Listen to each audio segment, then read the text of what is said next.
மின்னல் வேகத்தில் உக்கடம் பேருந்து நிலைய பணிகள் நனவாகும் கோவை மக்களின் கனவு. திறப்பு விழா எப்போது?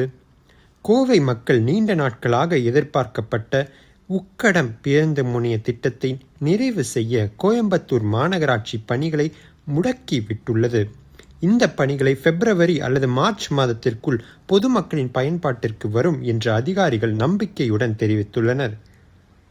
கட்டுமான பணிகளை விரிவுபடுத்தும் வகையில் கோவை மாநகராட்சி நிர்வாகம் தற்போது மேற்கூரை மற்றும் இதர பணிகளுக்காக முன்கூட்டியே வடிவமைக்கப்பட்ட ஸ்டீல் கட்டமைப்புகளை தளத்தில் நிறுவும் பணிகளை தொடங்கியுள்ளது. இந்த திட்டம் முதலில் மார்ச் 13 2024 பொள்ளாச்சிக்கு வருகை தந்த தமிழக முதல்வர் மு.க.ஸ்டாலினால் அறிவிக்கப்பட்டது.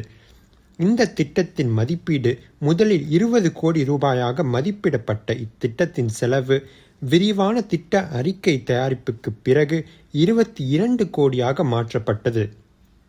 பல்வேறு வடிவமைப்பு மாற்றங்கள், ஒப்புதல்கள் மற்றும் நிதி ஒதுக்கீட்டிற்கு பிறகு ஆகஸ்ட் 24 2025 கட்டுமான பணிகள் தொடங்கின.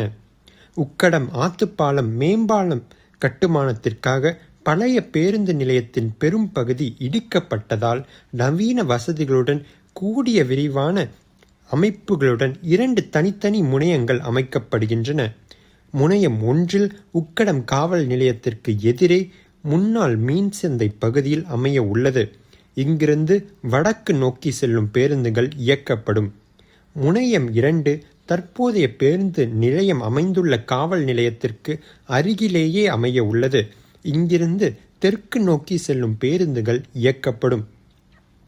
இதனுடைய சிறப்பம்சங்கள் மொத்தம் 58 பேருந்து நிறுத்தங்கள் மற்றும் ஒரே நேரத்தில் 80 பேருந்துகளை கையாளும் திறன், பயணிகளுக்கான இருக்கை வசதிகள், 3 கழிப்பறைகள், 2 பாலூட்டும் தாய்மார்கள் அறைகள், வணிக வளாகங்கள், இலவச வைஃபை, மொபைல் சார்ஜிங் புள்ளிகள் மற்றும் மாற்றுத்திறனாளிகளுக்கான சிறப்பு வசதிகள், பாதுகாப்பிற்காக 30 CCTV கேமராக்கள் மற்றும் அவசர கால கண்காணிப்பு மையம், வளாகத்தின் அழகை மேம்படுத்த அலங்கார செடிகளுடன் கூடிய பசுமை புல்வெளி.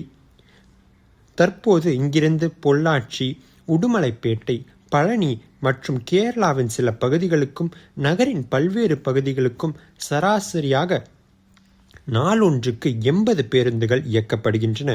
இது குறித்து மாநகராட்சி ஆணையர் மா. சிவகுரு பிரபாகரன் கூறுகையில், சுமார் 45% கட்டுமான பணிகள் நிறைவடைந்துள்ளன.